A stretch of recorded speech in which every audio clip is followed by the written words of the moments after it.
Hi everyone, welcome to my channel Ashwini హరివిల్లు. ఈరోజు నేను చేయబోయే రెసిపీ క్యాప్సికమ్ మిల్క్ కర్రీ అండి.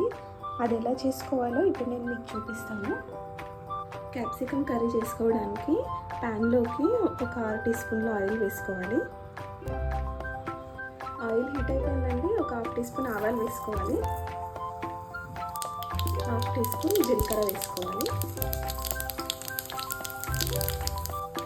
కొద్దిగా కరివేపాకు వేసుకోవాలి. ఒక మీడియం సైజ్ ఆనియన్ని ఇలా చిన్న ముక్కలు కట్ చేసి వేసుకోవాలండి.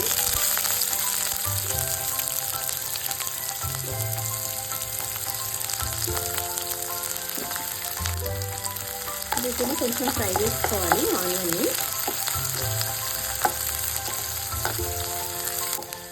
ఆనియన్ని ఎక్కువ ఫ్రై చేయొద్దండి, కొంచెం ఇలా ఫ్రై చేసుకొని ఇప్పుడు ఇందులోకి క్యాప్సికమ్ ముక్కల్ని వేసుకోవాలి. నేను 200 గ్రామ్స్ క్యాప్సికమ్ని ఇలా చిన్న ముక్కలు కట్ చేసుకున్నాను. అవి ఇందులోకి వేసేసుకోవాలి.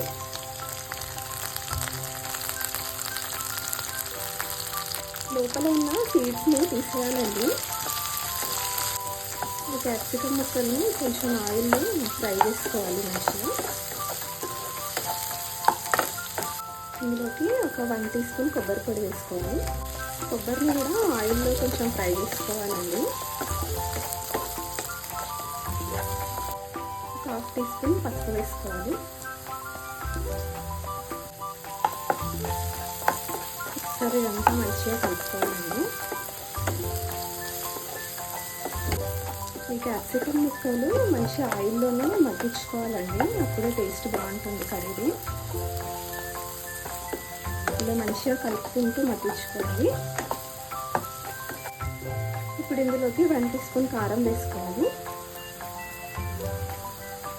1/2 టీ స్పూన్ కంటే కొంచెం ఎక్కువ సాల్ట్ వేసుకోవాలి. ఒకసారి మంచిగా కలుపుకోవాలి. కొద్దిగా అల్లం వెల్లిపాయ పేస్ట్ వేసుకోవాలి, ఒక 1/4 టీ స్పూన్.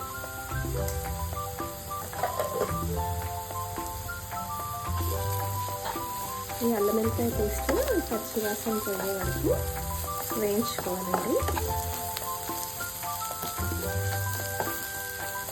క్యాప్సికమ్ ముక్కలు మంచిగా మగ్గాయండి. ఇందులోకి 1 టీ గ్లాస్ మిల్క్ వేసుకోవాలండి.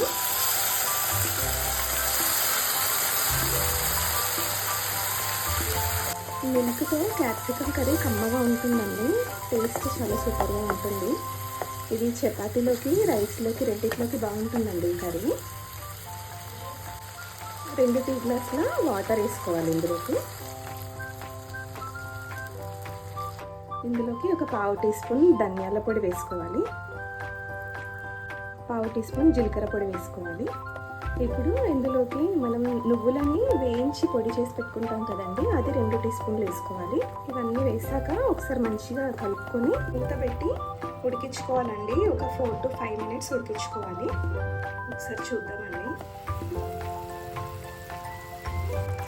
క్యాప్సికమ్ ముక్కలు మంచిగా ఉడికిపోయాయండి. ఇంకొక 2 మినిట్స్ మూత లేకుండా ఉడికించుకోవాలి. స్టవ్ ఆఫ్ చేస్తే సరిపోతుంది. మంచిగా ఉడికిపోయిందండి. ఆయిల్ పైకి వచ్చేసింది. క్యాప్సికమ్ కర్రీ రెడీ అయిపోయిందండి. వేడివేడిగా క్యాప్సికమ్ కర్రీ రెడీ అయిపోయిందండి. మీరందరూ ట్రై చేయండి. ట్రై చేసి ఎలా ఉందో కామెంట్లో చెప్పండి. ప్లీజ్ సబ్స్క్రైబ్ చేయండి, లైక్ చేయండి, షేర్ చేయండి. Thank you.